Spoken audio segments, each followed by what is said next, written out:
At Decospan, we're rooted in craftsmanship. And today, we're going to talk about the most frequently asked questions about wood veneer. I have two experts with me today, and they're going to dive deep into the topics you always wanted to know about wood veneer. And I'm sure by the end of it, wood veneer won't have any secrets anymore for you. Stay tuned. Rooted in connection. Rooted in design. Rooted in nature. Rooted in craftsmanship. Rooted in innovation. Join us and explore the spirit of wood. Welcome to Rooted In, a Decospan podcast. We're back here with our podcast, and today I have with me Pieter de Smet, who is the wood director at Decospan, and Jeff Honerkamp, who's our senior sales executive for industry in North America. Was that the right introduction of both of you? Perfect. I think it was perfect, yeah. Okay, no mistakes so far. No. But now the mistakes can be made on your side. We're going to dive into some harder questions now, which we received often about wood veneer. First of all, we're going to dive into the sourcing part of wood veneer. Pieter, which types of trees are suitable for veneer? And after it's suitable for veneer, how do you decide then to cut the log when it's selected for veneer? That's a very easy question, but it's a more complex answer. If you look at a forest, only 5% of the logs standing in that forest have a first trench of a tree which is suitable for high quality veneers. So the selection is already made when the logging operation occurs in the forest. It's always linked to the lumber market, because lumber market and veneer market are synced. I'm not going to say one-on-one, but they're synced with each other. And of course, when a tree is cut down and it's laying on the floor, then that's the first quality assessment that has been made, or that is made at that point in time. And you have guys inspecting the log in color, straightness, all tons of other checks and balances that need to be done. And then once the log is suitable for veneer, then they ship it back to the yard where they collect it. They have to keep it under the water to keep the quality secured. And then, of course, the most important process of the veneer slicing operation occurs. It's cutting open the log. And how you cut open a log depends on the log itself. If you have a small log, smaller logs are mainly sliced in crown, so they're opened up to have the cathedral structure. If you have bigger logs, those are the logs that they predominantly tend to slice in rift. Or rift is like it's like a structure, straighter grain in the veneer, and so that's how it's determined. And then once you open up the log, then it's done practically. You have to process it, you have to cook it, slice it, dry it, clip it, because not every log gives the AAA veneers that all of our customers want. Mm-hmm. It gives a couple of good logs, and then you have the lower grades as well, but then it's a mix of grades that we have to try to consume. And that's where our customers comes in. That's where the whole process, all the sales guys come in. Mm-hmm. And maybe to take one step back, if I go walking in the forest this weekend, mm-hmm. how do I know which trees can be good for veneer? Do you have any tips on what we should look at when we look up in the trees? If you look at trees in the forest, we're looking for straight trees. The first 4 or 5 meters of each log should be clean. When we mean with clean, not one single branch, no pips, no twist in the grain structure. That's what you look for. But of course, a tree has so much more to that he has hidden underside his bark. And that's where the expertise of the log buyers come in, because they can look at a tree and determine whether or not it's a veneer tree in a matter of seconds. From a person just walking through a forest, you might think that there are many trees that could be veneer trees, but I can assure you only a few percentage will make it as a veneer tree. Mm-hmm. I want to challenge all our listeners to actually go into the forest and have a look at that, because I think it's a nice challenge to take on, to really look at the trees. Jeff, you often go in the forest and take a peep? I do. What I think is interesting about the selection of logs for veneers and stuff is people are looking for that perfect tree, right? No branches, no knots, not twisted, perfect selection of tree, because they want that AA quality veneer, right? Mm-hmm. So they want that perfect tree. And they're going to pay the money for that perfect tree. But on the opposite side of the spectrum, you have trees that have defects, like growths, like burls, things that are considered like due to trauma and all the other stuff. And when they harvest those burls, they're expensive, veneers as well. So on both spectrums, you're looking for that perfect tree, and you're willing to pay tons of money for the imperfect tree or the tree that's diseased or gone through trauma and everything. So there's this spectrum, and people think it's all one way or the other, but the utilization or looking at different ways and the appreciation of the whole tree is sometimes coming out, in weird ways. So it's kind of odd like that you have the perfect tree and then you have trees that people think are waste or non-perfect, and they're willing to pay lots of money for those as well. Don't like the word defect. Trees has character. That's correct. And it's in that character. That's the word they use, right? Yeah. We have it stated in our treehouse in Belgium. Trees don't have defects, only character. And that's the perfect phrase when you're talking about wood. Yeah, and then they don't realize when they're buying a burl that's something going on with the tree, and they're willing to pay like a premium, even more than, luxury items for that burl. Yeah. Right, so it's really not like you're saying a defect. It's just not. It's just it's just a different part of that tree. Perfect imperfections sometimes. That's a good way to say it. I agree with Indeed. him. Yeah. And then once a tree is sliced, Jeff, how is then veneer selected for the high-end interiors? Or from your perspective, from sales, how do people look at it then? It's kind of the same. It's the kind of same nuance. People are looking for different things, right? Like we were just talking about. So they're looking for the same person who's looking for that straight-grained oak because they want that perfect linear appearance. You have somebody on the other side that wants a knotty oak or a more rustic oak, or somebody who wants a burl, or somebody who wants something else in that. So it's really all depending on the feel that they're looking for within that tree. So people always think there's this perfect veneer, and everybody calls that grade perfect. But one person's perfect is another person's not, that's something else. And I think that's what's kind of interesting. And I think that's what makes wood versus some of these synthetic materials or imitations or prints, is they're trying to make the print of the perfect wood. But what is that? To me is one thing, to Peter is another. It's all very subjective. And I think that's the kind of nuance that we try to deal with in sourcing or selling wood to our customers is, do we really understand what they want versus saying, oh, we think this is the perfect wood, right? I would say. So it's all about customers or final customers' expectations. Yeah. And because if I can translate that, what Jeff is saying, to the procurement side, you have dozens of suppliers of sliced veneer. They all sell these panel A and AB grades, but not one grade is the same because everyone looks at the veneer just slightly from a different angle or standpoint. And that's frankly what I appreciate about our business, is that it's nothing. Every day is another day, and it's not like the day before. Every log you see is a log you have never seen in your life, and you only see that one log in your life, and that's what makes it for me as a buyer interesting. Wood is as unique as each person is unique. Yeah, it is. Yeah. Yeah. Maybe then switching more towards the wood mix side of things. Jeff, what are the most commonly used wood veneers in interior applications that you're seeing? It always varies by region and use. For cabinets, for kitchens, we're seeing a lot of white oak being used, or oak in general, followed by, let's say, a walnut. For other applications where it's like a marine application, you're seeing more exotic woods like sapilis and akumis being used, right? So for each kind of subsection, there's different things. Even in the US, there's lots of maple being used. Beech is also very popular, especially when there's dark staining involved. So the more common, I guess, species that you see out there or that are available in the grades that people use for those applications you're seeing, but there's some timeless things. Like oak has always been a timeless wood, but oak and walnut are probably the predominant for furniture and cabinetry. And then for some other unique applications, you get more of the exotic woods that are being used right now in general. And what is your favorite wood species? Well, that's a tough one.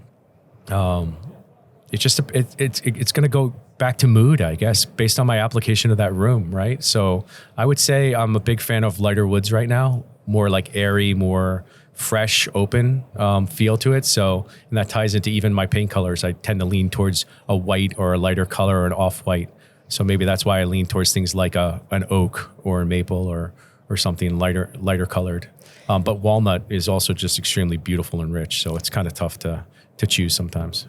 I'm going to ask this question as well to Peter, because you're seeing a lot of different wood species. Yeah, it is. Difficult to make a choice. Of course, oak is the majority of what we do. But what I do like is wood with character.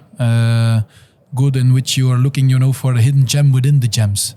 Personally, I find Ziricote a very, very nice wood species. It has a very nice structure. You play with colors, with structures, then you try to symphonize that on a board. It's amazing. And we've done some projects in the past, which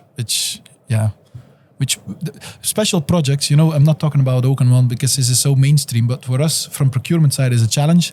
Is when we have to find the gem within the gems for a certain boat or marine project where we have to find very good elm and Ziricote and whatever. Those are the type of things where we get our energy from. Yeah, like a heavier figured wood too. Same thing. Yeah. You're just finding the right figure and the right amount is difficult. Because at that point in time, you're looking for a perfect imperfection. Yeah. And that's when you have to contact all of your suppliers or know whom to contact and whom not to contact. Yeah. And then maybe going further on that, like, does the aesthetic of a wood species impact the application where you're going to use it? Like where to use a light versus a dark wood species, when you would use a smoked wood versus more red undertones? Peter, does that have an impact in your interior choice? Well, in the end of the game, it's the customer that decides together with the interior architect. So in most cases, the selection, or let's say the brief first tranche selection, is already made. But of course, people come then to our plant, they see some woods, say decent varieties, and they always sometimes change because of the application, because of the input that they didn't know about wood species. So it always linked. It depends on the atmosphere that the interior architect is trying to give to the place that they have to decorate, and a lot is then transferred back to what type of wood will we use, how wild or how busy do we want the space to be, or how calm do we want it to be, that's where I think interior architect lies a little bit his accents, if you know what I mean. Yeah, and then maybe adding a little bit on that, because we heard a lot about the most common wood species, the special wood species, but how should we see the balance of all those wood species? Because I can imagine if everybody in the world loves oak, then there's probably not enough oak out there. Maybe Peter, because from a buying side, you're closest to that. How do you manage that challenge? Well, the challenge is we owe it to ourselves to invent the next big thing besides oak. So we're constantly, whatever trip we're doing, we're always looking around to new wood species, introducing new visuals, new structures, and I think the relationship we have between product management and buying department is very good, because we scavenge the world together, and we try out tons of things, and then we just pick out one. We say, hey, there's maybe an opportunity. But in the end, it's how do we look at it? If the whole world wants oak, there's not enough oak. So we have to keep focusing on exploring, our collections, our wood species, and brands help Decospan in that a lot. I do feel it like that. Brands have always enabled Decospan to introduce new things that no one had, and that's what we have to continue to do, just to show to a lot of people that there is more than just oak and walnut. Yeah. And Jeff, from your sales perspective, how do you translate that then to the customer side of things? Do they know if they all want oak, that they're putting a restraint on? I think it's our job to show them that sometimes it's not about the species. Sometimes it's to show them the combinations that you can do with a species, right? So people always think, oh, it's walnut, I'm picking a color, or I'm picking oak because it's a color, picking maple because it's a color. So you need to show them that you can take a walnut, or you can take a darker wood and potentially make it lighter, or use it in a different application, or take another lighter wood and make it darker in that respect to help balance it. So we do a good job with that as a company, as Decospan, but just as an industry, we need to do a little bit better job outside of showing people different combinations, right? Instead of just talking about the species, showing them a grain that they might have not thought about, like Peter talked about, in an exotic, not necessarily an exotic wood, but a different wood, and showing them that in different color palettes, and showing them the possibilities with those things. I think that's important. Sometimes the veneer world wants to stop at just the veneer, right? And not take it a step further and show people the possibilities with that wood. That's the only way they'll see it, because they don't know it's a possibility until you show them. So I think if we can do that, that's a good way to introduce other woods and other applications, just like we're doing with some other things like the Nux collection. With showing them different possibilities of walnut, and some of those are different types of walnut. So, and doing different things with them, like dyeing the veneers or changing them. So we're keeping the structure and the beauty, but we're showing that, hey, we could take something that's darker and make it lighter. Using technology to make wood more attractive. Yeah. That's already a very nice referral, because in our next podcast, we're going to dive into the innovations that we have in wood veneer. Good. Did we get paid for that? No. I don't just. That's just an added benefit And that we I didn't- got out of this podcast. Wow, did you see now. that? How we did that? We didn't even know we were doing that. That's how good we are, Peter. I just want to let you know that right now. It's amazing. Great. You're perfect podcast host here. Yeah, All right. perfect. Jumping on to our next topic, applications, because we get a lot of questions about applications of wood veneer. Jeff, can wood veneer be used in high traffic interior spaces? It's something that people often have questions on. Yeah, I mean, it's a misconception about wood that it's delicate, that it's fragile, that you can't use it. However, go back in time, right, where wood's being used, right?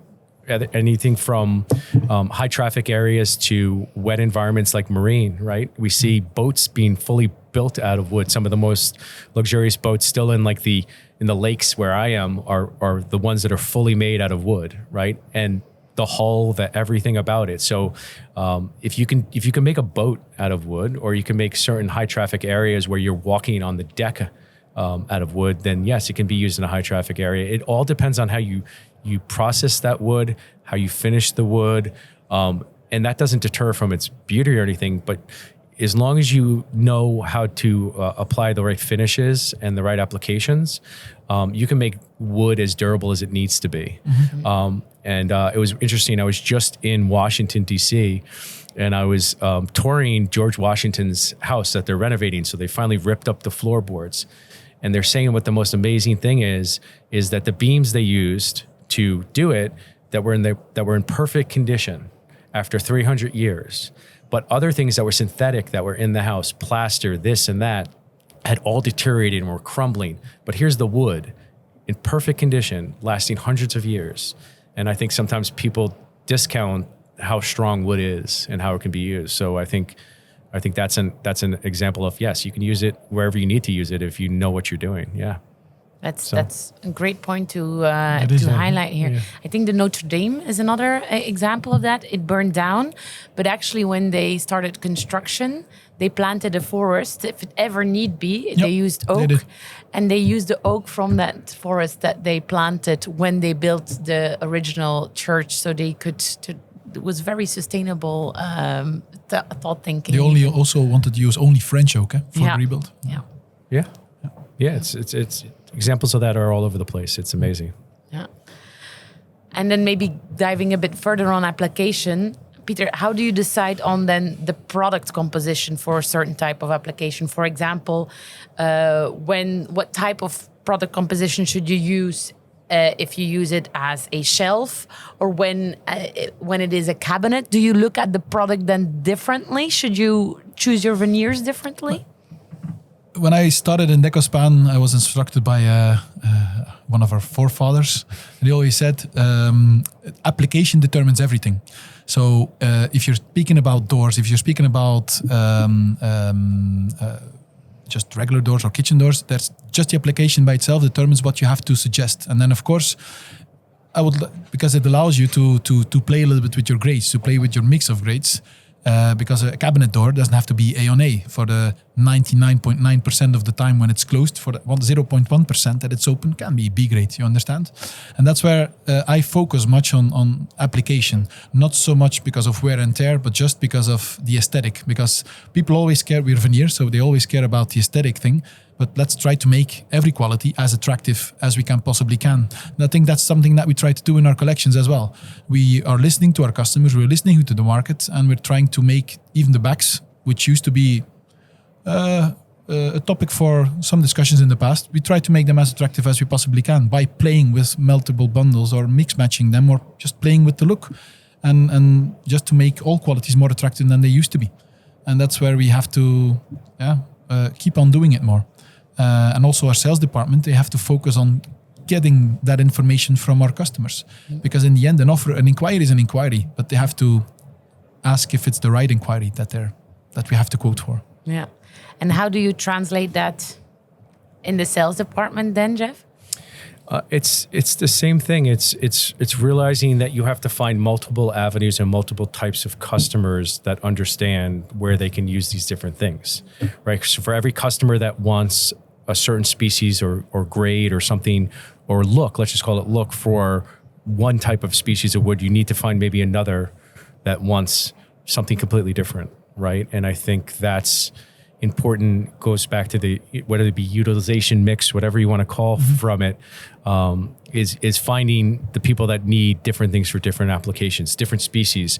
For every person that needs a domestic oak, you need somebody that wants an exotic sapele, type of thing. And I think trying to find that right balance also helps, as far as the application concerned, because it gives you different avenues for different applications. And I think that's important. But yeah, it's the right question to ask all the time. If you don't know what they're doing with it, you can't assist or maybe possibly show them a different way. Sometimes they've never seen a different way, right? And our job is to show them, and with the assistance of up the chain, the people that are sourcing the veneers, to also sometimes show us, hey, you asked for this. Have you happened to see this?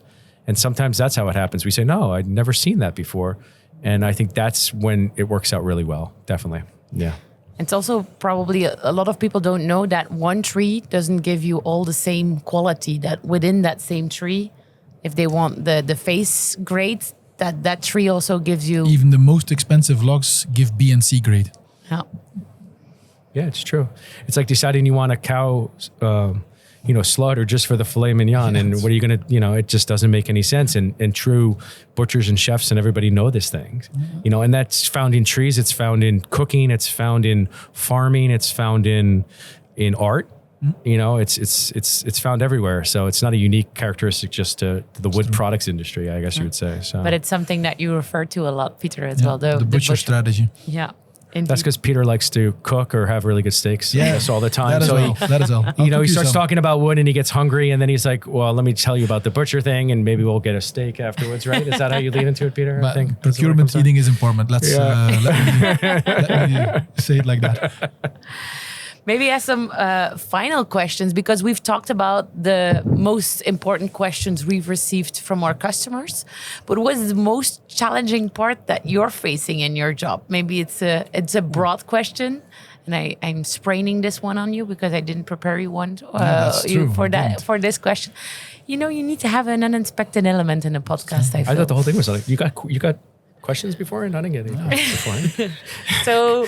Jeff, do you want to take this one first? See how that happened?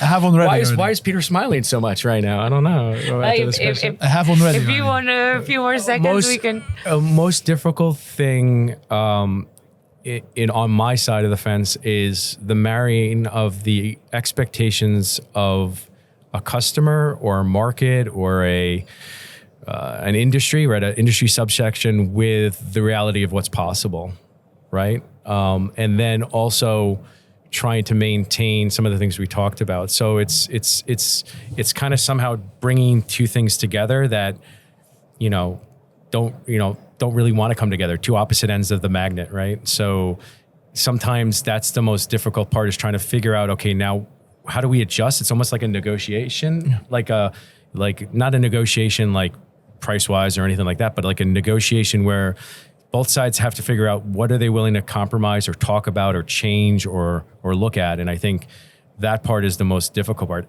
In sales, it's easy to get prices and quote things and send things. That's the easy part. It's kind of taking the extra step to that and also stay on top of the education and the understanding of what's going on in the market, in the veneer world, because we're not dealing with that every day, just like procurement's not dealing with the sales part every day. So I think that's the most difficult part thing. And when they actually come together, it's kind of really neat and cool. And it's kind of wherever you can almost see the joy and everyone like, wow, we just did this and we figured this out. And it's kind of a great win for any other reason, figuring out that, bringing those two sides together. So I think that's the most challenging thing right now on my side. So from my side was sort of like a lightning step of that is aligning what nature has to offer to us with what we're selling, and that's not always in balance. And we're always talking about wood mix and whatever in DecoSpan, but in the end, we have to find some kind of. It doesn't have to be 100%, but it has to be somewhere in line. So we have to have this triangle that we're having now on this podcast: product management, sales, and procurement. That's a vital association within DecoSpan that we have to see how to nourish and thrive, because it's only by sharing this information that sales will know what our challenges are and where product management might be a help in aligning that. And I have to say, last years we have grown quite a lot, but we've grown smarter as well. We are maybe more than ever focusing whatever new things we bring out to keep wood mix into mind, and that's what I can only be happy about, because that's not what keeps me awake at night, but that's what's is always the challenge and the stretch for my team, because we're doing quite a lot with not a lot of people. And finding enough material that the sales guys has to sell, that's always going to be the challenge. But it's the right mix and split that we have to have. And I have to continue the way we do, and future will be bright, I think. But I'm sure of, but we have to continue like we do. We have to keep on growing at the speed that we can sell the full tree, indeed. Indeed. I think that's a beautiful thought that we can end this podcast upon. I want to thank our guests a lot for all their valuable input. If this has raised some further questions with our listeners, please feel free to always reach out with your questions. We're always happy to answer them. You can find us or you can contact us via our socials, via our website, and they're all available in the show notes. Thank you, and keep on listening for our next podcasts. Thanks for having us. Have a good one.